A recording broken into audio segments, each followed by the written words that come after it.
13 سال کا بچہ شمال سے، نارتھرن ایریوں سے، پہاڑوں سے بسوں میں دھکے کھاتا کھاتا تہران پہنچ.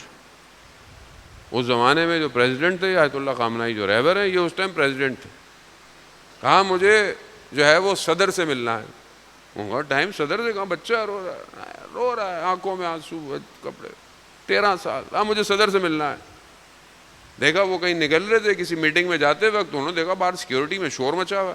کہا کیا ہوا؟ کہا یہ بچہ ہے، پہلے کہتا تھا مجھے صدر کو دیکھنا ہے، اب کہتا ہے مجھے صدر سے بات کرنی ہے. تو ان کے پاس ہم کہا بچے کو آنے دو. اسے پوچھا کہاں کے ہو؟ تو اس نے بولا پتہ نہیں کہاں کا، شمال کے علاقے کا، نارتھ کا، کہاں کا. اسی کے لہجے میں رہبر نے اس سے بات کی. تھوڑا خوش ہو گیا کہ میرے لہجے میں بات کی، آنسو ٹپک رہے. کہا کیسے آنا ہوا؟ کہا جنگ چل رہی ہے. کہا ہاں. کہا جنگ میں جانے نہیں دیتے. کہا تو تم چھوٹے ہو، ابھی 13 سال ہے. کہا نہیں، مجلسوں میں تو آپ کہتے ہیں کہ 13 سال کا بچہ تھا، موت اس کے لیے شہد سے زیادہ میٹھی تھی، اور جب ہم جانے دیتے ہیں تو آپ کہتے ہو بچے ہو. کہتا ہے نہیں، بہرحال تم بچے ہو، اسکول جاؤ.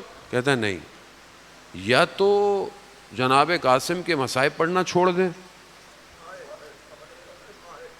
یا پھر جنگ میں جانے دیں. کہتے ہیں اسی وقت لکھا کہ اس کو جانے دو. یہ کیا ہے؟ یہ عشق ہے، یہ حسینیت ہے،